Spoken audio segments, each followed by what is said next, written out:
Comrades 28వ employees రాష్ట్ర మహాసభ ఒంగోలు పట్టణంలో దాదాపు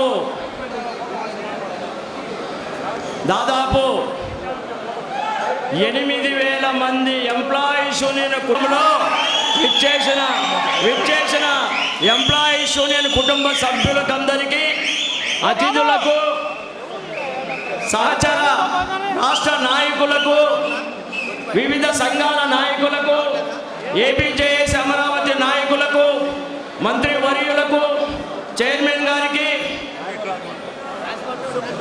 ఆర్టీసీ ఎంప్లాయీస్ యూనియన్ రాష్ట్ర కమిటీ నుంచి సాదర స్వాగతం పలుకుతూ ఇవాళ 28వ రాష్ట్ర మహాసభను ఒంగోలు పట్టణంలో నిర్వహించుటకు ముందుకొచ్చిన ఒంగోలు నాయకత్వానికి అభినందనలు తెలియజేస్తూ ఆర్టీసీ ఎంప్లాయీస్ యూనియన్ 27వ రాష్ట్ర మహాసభ విజయవాడలో 24/5/2024లో దాదాపు 11,000 మంది మన సభ్యులతో ఆ మహాసభను దిగ్విజయంగా జరుపుకున్న తరువాత ఆర్టీసీ ఉద్యోగులుగా, ప్రభుత్వ ఉద్యోగులుగా మారిన తరువాత కోల్పోయిన అనేక అంశాలను తిరిగి సాధించుకోవడంలో ఆ మహాసభలో తీసుకున్న నిర్ణయం మేరకు వాటి పరిష్కారం కోసం ఆర్టీసీ ఎంప్లాయీస్ రాష్ట్ర కమిటీగా అనేక దఫాలుగా జేఏసీ సహకారంతో అటు ప్రభుత్వం దగ్గర, యాజమాన్యం దగ్గర లేఖలిచ్చి ప్రకాశం గారు సత్యనారాయణ గారిని వేదిక పైకి సాధారణంగా ఆహ్వానిస్తున్నాం. ఏమండి ఫోన్లో వెనక్కి రావాలండి.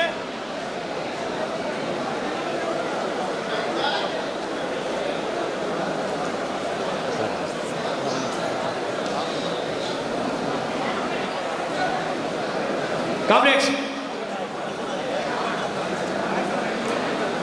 11వ తేదీన ఆవిర్భవించిన ఆర్టీసీ ఎంప్లాయీస్ యూనియన్ ఇవాళ 2026 జూలై 11 నాటికి 75వ సంవత్సరంలో అడుగిడుతూ వజ్రోత్సవాలు జరుపుకుంటున్న ఏకైక సంఘం ఈ ఆర్టీసీలో ఆర్టీసీ ఎంప్లాయీస్ మాత్రమే ఉంది అని మీ వద్ద గర్వంగా చెప్పదలుచుకుంటున్నాం.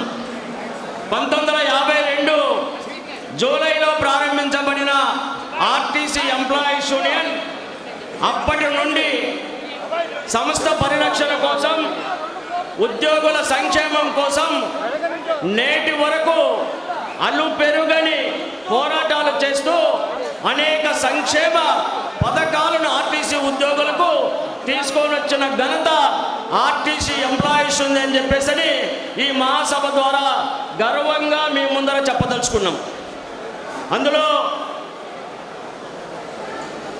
అందులో ముఖ్యంగా ఆర్టీసీ ఎంప్లాయీస్ స్థాపించక ముందు వరకు ఆర్టీసీలో 21 రోజులు ఉద్యోగం చేస్తేనే వీక్లీ ఆఫ్ వచ్చేది. ఆర్టీసీ ఎంప్లాయీస్ యూనియన్ స్థాపించిన తర్వాతనే 6 రోజులు ఉద్యోగం చేసిన తర్వాత 7వ రోజు వీక్లీ ఆఫ్ సాధించిన ఘనత ఆర్టీసీ ఎంప్లాయీస్ అని చెప్పేసి నేను సందర్భంగా చరిత్ర మీ వద్ద చెప్పదలుచుకున్నాను. ఆర్టీసీ ఎంప్లాయీస్ యూనియన్ 1985 వరకు దాదాపుగా సింగిల్ యూనియన్గా ఈ రాష్ట్రంలో ఉన్నంత వరకు ఆర్టీసీ ఎంప్లాయీస్ యూనియన్ ఈ రాష్ట్రంలో సింగిల్ యూనియన్గా ఉన్నంత వరకు ఆర్టీసీ ఉద్యోగుల యొక్క సమస్యలను పరిష్కరించడంలో పూర్తి స్థాయిలో పనిచేశామని చెప్పేసి సందర్భంగా మీకు అందరికీ ఈ సందర్భంగా తెలియజేస్తున్నాం. సింగిల్ యూనియన్గా ఉన్నంత వరకు ఈ ఆర్టీసీలో పనిచేస్తూ 25 సంవత్సరాలు పూర్తి చేసిన ఉద్యోగి కుటుంబంలో ఉద్యోగం వచ్చింది. సింగిల్ యూనియన్గా ఉన్నంత వరకు ఆర్టీసీలో పనిచేస్తూ 50 సంవత్సరముల వయసు పైబడిన కుటుంబానికి ఉద్యోగం వచ్చింది. ఈ ఆర్టీసీలో సింగిల్ యూనియన్గా ఉన్నంత వరకు ఆర్టీసీలో పనిచేస్తూ చనిపోయిన ఉద్యోగి కుటుంబానికి వారం లోపలే రెగ్యులర్ ఉద్యోగము ఇప్పించిన ఘనత ఆర్టీసీ ఎంప్లాయీస్ ఉందని చెప్పేసి ఈ సందర్భంగా నేనైతే చెప్పదలుచుకున్నాను. అంటే యూనియన్ బలంగా ఉన్నప్పుడు ఉద్యోగస్తుల సమస్యలను పరిష్కరించడంలో కీలక పాత్ర ఉందని చెప్పేసి ఈ సందర్భంగా చరిత్రను ఒకసారి మీకు తెలియజేస్తూ ఈ మహాసభ 28వ రాష్ట్ర మహాసభ చాలా ప్రత్యేకతతో కూడుకున్న మహాసభ. ఎందుకంటే ఈ మహాసభకు ఆర్టీసీలో ఏ సంఘానికి దక్కని ప్రత్యేకత ఆర్టీసీ ఎంప్లాయీస్కి దొరికింది. అదే ఈరోజు ఈ మహాసభకు వస్తున్న దాదాపు 4000 మంది ఉద్యోగస్తులకు స్పెషల్ క్యాజువల్ లీవులు ఈ ప్రభుత్వం అంగీకరిస్తూ ఏపీ జేఏసీ అమరావతి సహకారంతో మనకు రావడం అనేది మన యూనియన్ను ఈ ప్రభుత్వము గుర్తించిందని చెప్పేసి మనం ఈ సందర్భంగా గొప్పగా చెప్పుకోవాల్సిన పరిస్థితి ఉందని చెప్పేసి అంటే స్పెషల్ క్యాజువల్ లీవ్తో ఈ మహాసభ మనం జరుపుకుంటున్నామని చెప్పేసి ఈ సందర్భంగా మీకు తెలియజేస్తున్నాం కామ్రేడ్స్. అదేవిధంగా ఈ మహాసభలో మనం చర్చించుకోవాల్సిన అంశాలు ఏదైతే ఉన్నాయో అందులో ప్రధానంగా మనం 2023లో జరిగిన మహాసభకు ఈ మహాసభకు మధ్యలో సాధించుకున్న కొన్ని విషయాల గురించి మనం చర్చించుకోవాల్సిన పరిస్థితులు ఉన్నాయి. ఏదైతే ప్రభుత్వ ఉద్యోగులుగా మారిన తర్వాత మనకు రావాల్సిన ఏదైతే పిఆర్సీ బకాయిలు ఉన్నాయో అవి పెండింగ్ ఉన్నాయో ఆర్టీసీ ద్వారా ఆ బకాయిలన్నింటిని కూడా దాదాపుగా 850 కోట్లను దశల వారీగా ఆర్టీసీ ఉద్యోగులకు ఇప్పించిన ఘనత ఆర్టీసీ ఎంప్లాయీస్ ఉందని చెప్పేసి ఈ సందర్భంగా మీకు అందరికీ తెలియజేస్తున్నాం. అదేవిధంగా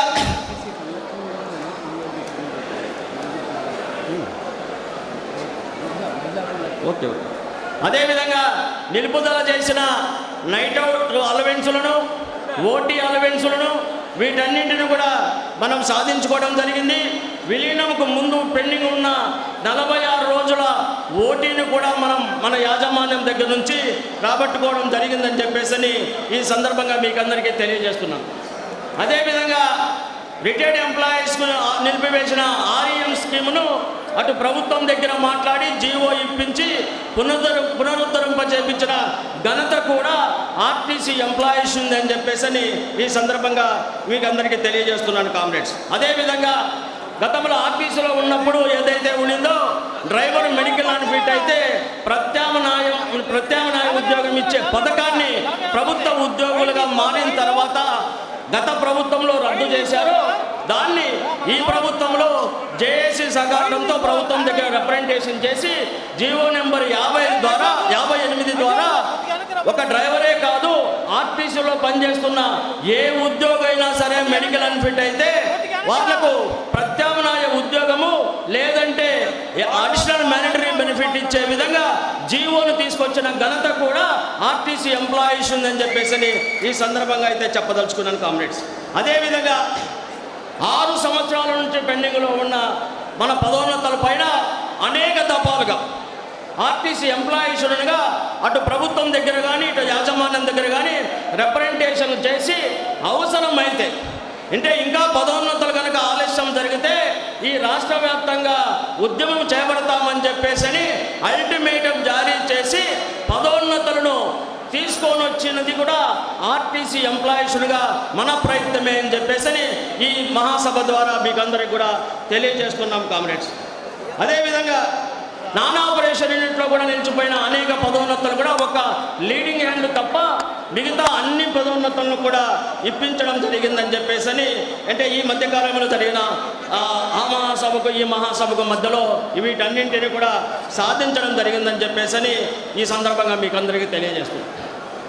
27వ రాష్ట్ర మహాసభల ద్వారా ఆ రోజు 11,000 మంది మీ ఆధ్వర్యంలో జరిగిన మహాసభ ద్వారా ఆ వాళ్ళ మన ముందున్న డిమాండు ఆర్టీసీలు ఎంప్లాయీస్కు ప్రభుత్వ గుర్తింపు కావాలని చెప్పేసి ఏదైతే డిమాండ్ చేశామో ఆ రోజు మీరు వచ్చిన సహకారంతో మీరు ఆ మహాసభకు రావడం ద్వారా ఆ జనాలను చూసి ఈ ఆర్టీసీలో పెద్ద సంఘము ఆర్టీసీ ఎంప్లాయీస్ మాత్రమే, వేరే సంఘము లేదని చెప్పి భావించిన అప్పటి ఎండి గౌరవనీయులు ద్వారకా తిరుమలరావు గారు ఆ సమావేశంలో ప్రసంగించిన తర్వాత ఇక్కడి నుంచి వెళ్ళి వెంటనే మన ఫైల్ను మూవ్ చేసి మనకు ఆర్టీసీ ఎంప్లాయీస్కు మనతో పాటు మజ్దూరీని కూడా గుర్తింపు వచ్చే విధంగా ఫైల్ కదిలిందంటే అది 27వ రాష్ట్ర మహాసభల్లో మీరందరూ వచ్చి ఆ మహాసభను జయప్రదం చేయడం ద్వారానే సక్సెస్ అయ్యామని చెప్పేసి మరొకసారి మీకు అందరికీ తెలియజేస్తున్నాను.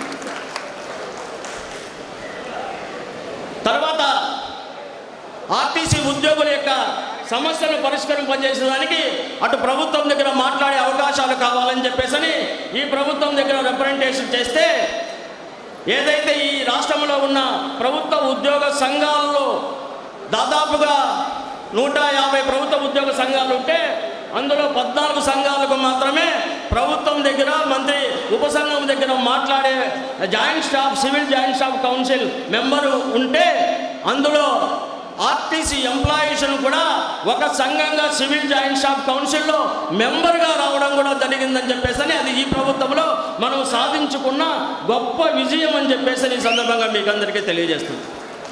అదేవిధంగా ఇక్కడున్న పెద్దలకు ఆర్టీసీ ఎంప్లాయీస్గా ఒక విన్నపం. శ్రీశక్తి పథకం 2025 ఆగస్టు 15వ తేదీన ముఖ్యమంత్రి గారు ఈ రాష్ట్ర మహిళలకు ఇచ్చిన హామీ మేరకు ఉచిత ప్రయాణాన్ని ఆర్టీసీలో ప్రవేశపెట్టిన తదుపరి ఆర్టీసీ ఉద్యోగులందరూ కూడా ముఖ్యమంత్రి గారు తీసుకునే ఈ నిర్ణయం ప్రభుత్వం అమలు పరిచేదానికి తీసుకునే నిర్ణయాన్ని సక్సెస్ చేసి ప్రభుత్వానికి మంచి పేరు తీసుకురావడంలో ఆర్టీసీ ఉద్యోగి యొక్క కృషి ఎంతైనా ఉందని చెప్పేసి ఈ సందర్భంగా తెలియజేస్తున్నాం. ఇప్పటి వరకు ఏ ప్రభుత్వాలు ఎన్ని పథకాలను అమలు చేసినా ఒక శ్రీశక్తి పథకం ద్వారానే ప్రభుత్వానికి మంచి పేరు వచ్చిందని చెప్పేసి ఈ సందర్భంగా తెలియజేస్తున్నాం. అయితే శ్రీశక్తి అమలు తర్వాత ప్రభుత్వానికి మంచి పేరు అయితే వచ్చింది, కానీ ఆర్టీసీ ఉద్యోగులకు విపరీతమైన సమస్యలు ఏర్పడ్డాయని చెప్పేసి ఈ సందర్భంగా తెలియజేసుకున్నాం. ఆర్టీసీలో 2014లో విభజన జరిగి వచ్చినప్పుడు 12,000 బస్సులతో ఇక్కడికి వచ్చాం.